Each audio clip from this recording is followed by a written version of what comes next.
Bienvenidos a Contrapunto Jurídico, les saluda la abogada Erika Arriategui. Nos encontramos con el doctor Paolo Rivera y vamos a tratar el tema la incorporación sorpresiva de elementos de convicción en la audiencia de prisión preventiva, si esta incorporación vulnera o no vulnera derechos. Se ha vuelto una práctica habitual que en las audiencias convocadas por el juez, en la que medie un requerimiento de prisión preventiva, alguna de las partes, ya sea la defensa, pero sobre todo el Ministerio Público, intente incorporar elementos de convicción. A esto se le llama esa incorporación sorpresiva, pues no existía previamente el conocimiento de los mismos. Mi postura al respecto es que no existe una vulneración de derecho alguno y sobre todo tal vez del derecho de defensa si es que estos elementos de convicción son proporcionados a la otra parte y ésta tiene el tiempo suficiente para analizarlos, para estudiarlos y poder argumentar o poder plantear su estrategia de defensa respecto a los mismos, el valor probatorio que estos tengan.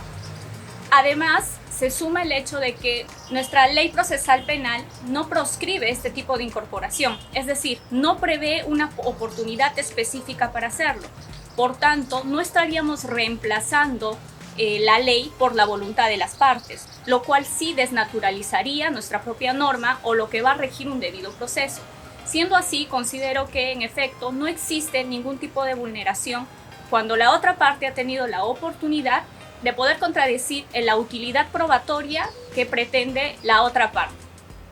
Nosotros consideramos que específicamente la incorporación de nuevos elementos de convicción en la audiencia de prisión preventiva vulnera el principio del derecho a la defensa y así también el derecho al contradictorio bajo el siguiente punto.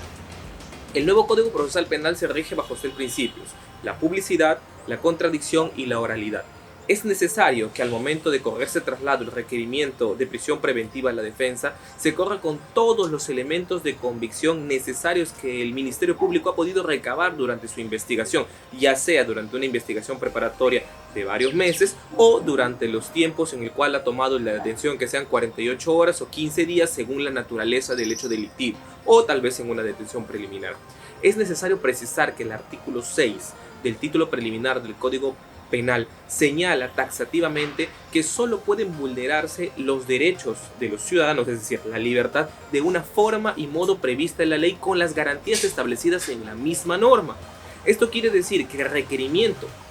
establecido por el Ministerio Público debe incluir los elementos de convicción. No existe específicamente en todo el Código Procesal Penal artículo o normatividad que permita la incorporación de nuevos elementos.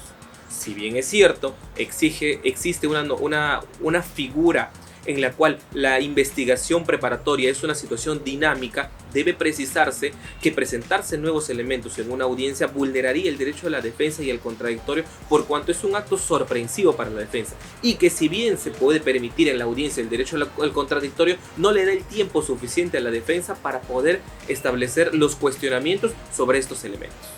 Bueno, existen determinados supuestos que no se pueden prever en todos los casos. Sucede que pueden ocurrir situaciones en las que, aún teniendo el tiempo prudencial para poder recabar todos los elementos de convicción que vayan a reforzar la tesis, sucede que pueden existir diversas circunstancias en las que definitivamente vamos a tener que aceptar no solo para la Fiscalía, por tanto no hablaríamos únicamente de un derecho de defensa, sino también para la defensa. Pueden suceder diversos supuestos en el que la defensa pueda conseguir un elemento de convicción que va a asegurar o va a reforzar su tesis de descargo. En tal sentido, pues, se le estaría vetando este derecho también a la defensa por el principio de igualdad, de que ésta tampoco pueda acceder a estos nuevos elementos para que pueda contrarrestar el cargo del Ministerio Público y de este modo pueda sostener un fallo en el que se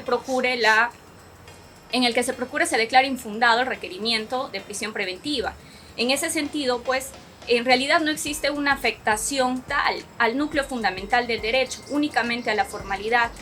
y en ese sentido ha de procurarse el análisis si en efecto se vulnera el derecho de defensa o el derecho a la igualdad o no,